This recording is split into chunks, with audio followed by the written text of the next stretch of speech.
नमस्ते दोस्तों, आप सभी को नगुच्छा की धरती पर स्वागत है। हम कंपटीशन वाले के संस्था से आप लोग को आज हम मैथ के बारे में बताएंगे और इससे पहले थोड़ा सा जानकारी आप लोग को हम देना चाहते हैं कि 2025 की शुरुआत जो हो रही है इसमें आपको टारगेट बेच लेकर पढ़ाएंगे और आप लोगों की सिलेक्शन के लिए हम वादा करते हैं, जिसमें कि इस संस्था में हम कौशल आर्य हो गए और शुभम जी, अनुज जी सभी आपको अलग अलग विषय के पढ़ाएंगे। जैसे कि हम मैथ पढ़ाएंगे और शुभम जी हो गए वो ज्योग्राफी पढ़ाएंगे, अनुज जी हो गए हिस्ट्री पढ़ाएंगे और भी तरह तरह के हैं और सब संस्था में जुड़ने वाले हैं। आप लोगों की सिलेक्शन के लिए हम कम से कम 5 महीने की कोई भी बैच है तो उनके टारगेट के लिए 5 मंथ का हम टारगेट ले रहे हैं।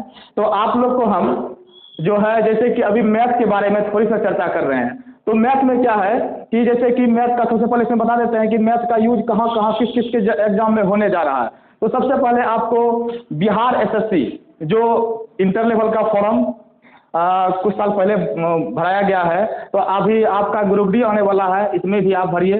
तो एमटीएस हो गया, एसएससी हो गया, सीजीएल हो गया, इस सब के लिए मैथ बहुत ही ज़रूरी है। तो आप लोग को हम जो है ना शुरुआत करेंगे अंकगणित से। अंकगणित में क्या है कि सबसे पहले आपको प्रतिशत के बारे में बताएंगे।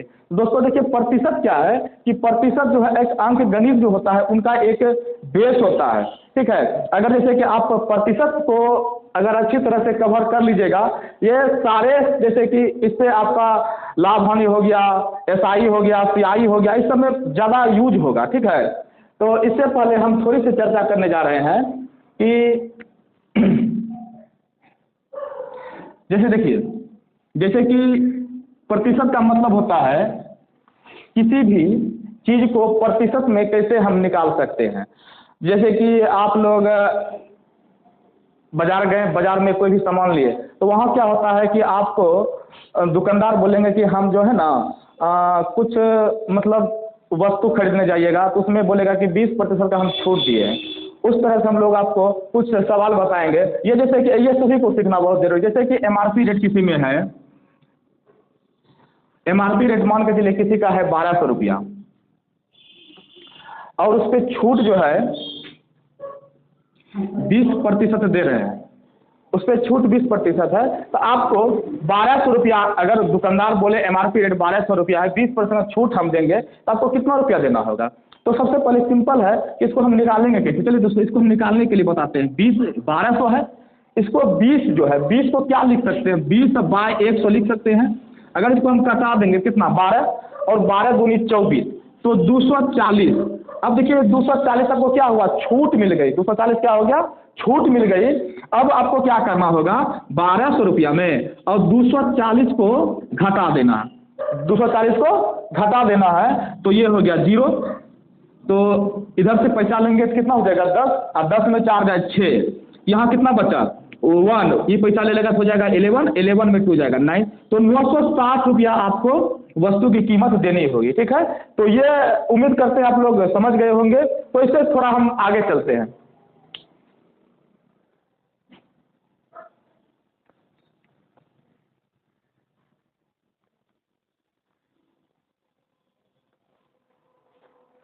आगे थोड़ा बढ़ते हैं, इसी पर एक और सवाल लेते हैं। एमआरपी रेट मान के चलिए किसी वस्तु की 2000 है और आपको बोल दे कि छूट जो हम देंगे, छूट देंगे 40%, तो आपको कितना देना होगा। अब इसको सवाल को जो बताएंगे हम इसको अलग तरीका से बताएंगे। पहले जो तरीका बताए थे वो फर्स्ट तरीका था, अब ये सेकंड तरीका बताएंगे। सेकंड तरीका में क्या हो गया, 40/100 लिख सकते हैं इसको हम। अब इसको कटाएंगे कितना हो जाएगा, 2/5 हो जाएगा, 2/5। अब ये क्या हुआ कि 5 वस्तु है और ये दो छूट मिल रही है, 5 वस्तु पे 2 छूट मिल रही है, लेकिन एमआरपी रेट है कितना 2000। तो हम ये क्या करेंगे, 5 वस्तु पे 2000 जो है इसको हम पहले डिवीजन करके करते हैं। तो इसमें कितना निकल गया, 400 निकल गया। अब ये 400 निकल गया, ठीक है, लेकिन हमको 2 रुपया का छूट मिल रहा है। अगर मान के चलिए 5 वस्तु है, इस पे हमको 2 रुपया का छूट मिला, 3 रुपया हमको क्या कीमत चुकाना होगा, 3 रुपया क्या करना होगा, कीमत देना होगा। तो 3 रुपया हमको कीमत देना होगा। तो अब ये 3 रुपया कीमत देना होगा, लेकिन 5 वस्तु है, 2 रुपया छूट ही मिल गया, 3 रुपया देना होगा। लेकिन ओरिजिनल मेरा प्राइस है कितना, 2000 रुपया, 2000 रुपया है, लेकिन MRP छूट दे रहा है कितना, 40%। तो हम मेरा जो 3 निकला और 400 जो निकला, इसको हम अगर मल्टीप्लाई करते हैं तो 1200 रुपया, और उस वस्तु का जो कीमत हमको अदा करनी होगी, कितना करना होगा, 1200 रुपया कीमत देना होगा। अब इस पे हम कुछ और सवाल बताते हैं। ये हो गया बेसिक। अब आपको क्या करना था, प्रतिशत में हम कुछ बेसिक फार्मूला को लिए, बेसिक आपको जो है ना थोड़ा बताते हैं। जैसे कि अगर 1/2 लेते हैं, इसको हम कितना लिख सकते हैं, 50%, ठीक है। तो अगर 1/3 लिखते हैं तो इसको कितना लिख सकते हैं, 33 सही 1/3%। अगर 1/4 लेते हैं तो कितना लिख सकते हैं, 25%। अगर आपको दिक्कत है तो इसको हम थोड़ा सा बताते हैं, जैसे कैसे लिखेंगे। 1/4 है, इसको हम, क्योंकि अगर कोई भिन्न के रूप में है, उसको अगर प्रतिशत में बदलेंगे तो 100 से गुना करेंगे तो कितना आ गया, 100। तो अगर कटा लेंगे कितना आ गया, 25% आ गया। तो उसी तरह से हम यहाँ करते हैं, ठीक है। अब क्या है कि ये समझ गए आप लोग। तो इनके आगे हम चलते हैं, 1/5 लेते हैं। तो 1/5 को हम क्या करेंगे, इसको भिन्न में बदलेंगे, कितना लिख सकते हैं, तो इसको हम 20% लिख सकते हैं, ठीक है। अब इसी तरह चलिए आगे, 1/6 को हम कितना लिख सकते हैं, 1/6 को जैसे आप तोड़िए, इसको आप तोड़ दीजिए, इसको आप तोड़ दीजिए, तो इसको हम ऐसे लिख सकते हैं, ठीक है। तो क्या है, 2 तिया 6 और 2 50। अब 50/3 को आप तोड़ दीजिए, 3 से भाग दीजिए, तो कितना आ गया, 3। 16 तिया कितना होता है, 48 होता है। तो 2 रहा क्या, शेषफल रहा 2। अब क्या लिख सकते हैं, देखिए इनको हम ऐसे लिखेंगे, इनको हम लिखेंगे कैसे, 16 और 2/3, इसको प्रतिशत में लिखेंगे, ठीक है। तो हम इसको लिख सकते हैं 16 2/3 और प्रतिशत। 1/7 को लिख सकते हैं, 1/7 को हम लिख सकते हैं कि देखिए इनको क्या है कि गुना तो 100 से करेंगे, 100 से गुना करने के बाद क्या हो जाएगा, तो देखिए 14 7 कितना होता है, 98 हुआ। 14 7 98, 100 पुराने के लिए हमको क्या चाहिए, 2 चाहिए, तो 2, तो 14 7 98 2/7 कितना हो गया, 100/7 हो गया। इसके बाद चलते हैं 1/8। 1/8 को हम लिख सकते हैं कितना, 12.5%। कितना लिख सकते हैं, 12.5%। फिर इससे आगे चलते हैं, ये जो आपका हुआ ना, ये प्रतिशत का बेसिक बता रहे हैं। इसी से आपको देखिए सबसे बड़ा बात क्या होता है, आप सवाल मान के चलिए बना तो लेते हैं, लेकिन आपको कितना जल्दी बनाते हैं इस पे आपको सोचना होगा। क्योंकि सवाल में क्या है, किसी भी एग्जाम में आप लोग देखते होंगे कि समय कम मिलता है। जैसे मान के चलिए MTS का ले लीजिए, ग्रुप डी का ही ले लीजिए, कोई भी ले लीजिए एग्जाम, तो उसमें आपको कितना समय मिलता है, 1 घंटा मिलता है।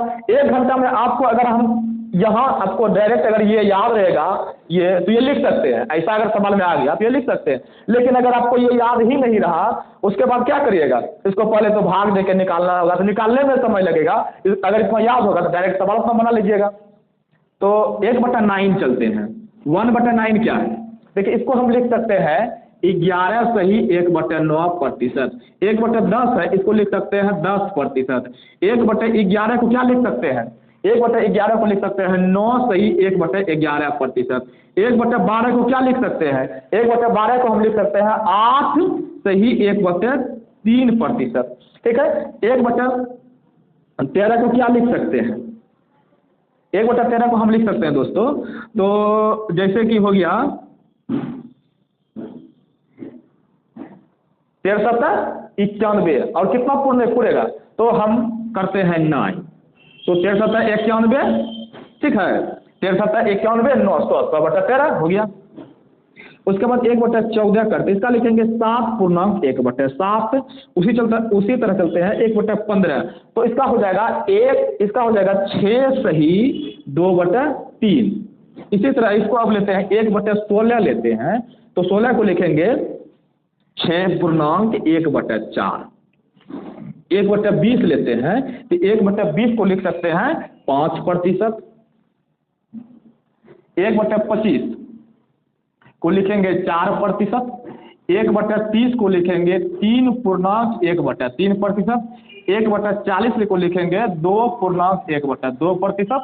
उसी तरह अब हम पूछेंगे कि 3/8 कितना है, 3/8 कितना हुआ। तो सबसे पहले क्या करना, 1/8 कहाँ पे है, ये बेसिक हुआ, ये बेसिक हुआ। अब इससे आगे अगर स्टेप बढ़ेंगे तो 1/8, 1/8, 3/8, इसमें रिलेशन करना होगा आपको। कैसे रिलेशन करिएगा, हम इसको ऐसे लिख सकते हैं, ठीक है, इसको हम ऐसे लिख सकते हैं। तो इसमें क्या है कि 1/8 का मान कितना है, 12.5 है। तो 1/8 का मान 12.5, इसको हम निकालते हैं। तो इसको तो इसी तरह 1/8 को 12.5 लिख सकते हैं, ठीक है। प्रतिशत है तो प्रतिशत दिए। अब क्या करेंगे, देखिए 3 गुना 12 प्लस 1/2, इसको ऐसे हम लिख सकते हैं, ठीक है। पूर्णांक को तोड़ने के बाद प्लस हम लिख सकते हैं। तो इसको क्या करते हैं, देखिए तो 12 तिया कितना हो गया, 36 हो गया। 12 तिया 36, अब इसमें गुना करेंगे तो 3/2 आ गया। देखिए अब यहाँ पे थोड़ा सा समझिएगा, थोड़ा सा अगर आपको आप सवाल को अगर यहीं पे छोड़ देते हैं तो ये गलत हो जाता है। ये क्या हो जाता है, मिक्स फ्रैक्शन। ये क्या हो गया, ये क्या हो गया, मिक्स फ्रैक्शन। इसको हम तोड़ेंगे भी, इसको तोड़ेंगे, ये जो इसको जब तोड़ेंगे ना तो 36 प्लस 1 प्लस 1/2, ठीक है। तो 36 1 37 1/2%। कितना आ गया, 3/8 को हम क्या लिख सकते हैं, तो इसको मिटा के लिख सकते हैं 37.5%। तो इसको लिख सकते हैं 37.5%, ठीक है। उसी तरह चलते हैं 5/8, क्या चल रहा है, 5/8। तो 1/8 को आप देख लें कि 12.5% है। तो 5/8 को क्या करेंगे, तो 5/5 लिख के 12.5 कर देंगे प्रतिशत में। तो कितना जाएगा, 12×5 = 60। तो 12×5 = 60 प्लस तो 5/2। अब इसको क्या लिख सकते हैं, 1/2%। तो 60×2 = 1/2। तो इसका हो गया 62.5%। समझ रहे हैं। तो आप लोग तो इसका क्या लिख सकते हैं, इसका हम लिख सकते हैं 62.5%। इसी तरह 4/9 का हम करते हैं, 4/9 का करते हैं। 1/9 का कहाँ पे, ध्यान दीजिए 1/9 कहाँ पे, 1/9 यहाँ पे है। तो 1/9 का क्या है, 11.1/9% है, ठीक है। 11.1/9% है। इसको हम यहाँ अलग करते हैं, 11.1/9, इसका जो हो गया यानी कि 1/9 का है, 1/9 का है इतना, ठीक है, इतना होगा। इसको हम ऐसे लिख सकते हैं, बराबर हो गया, ठीक है। तो अब क्या है, इसको इसके स्थान पे हम ये लिख सकते हैं 11 सही 1/9 पूर्णांक। तो अगर 44 और 4/9, डायरेक्ट हम इसको लिख सकते हैं 44.4/9%, ठीक।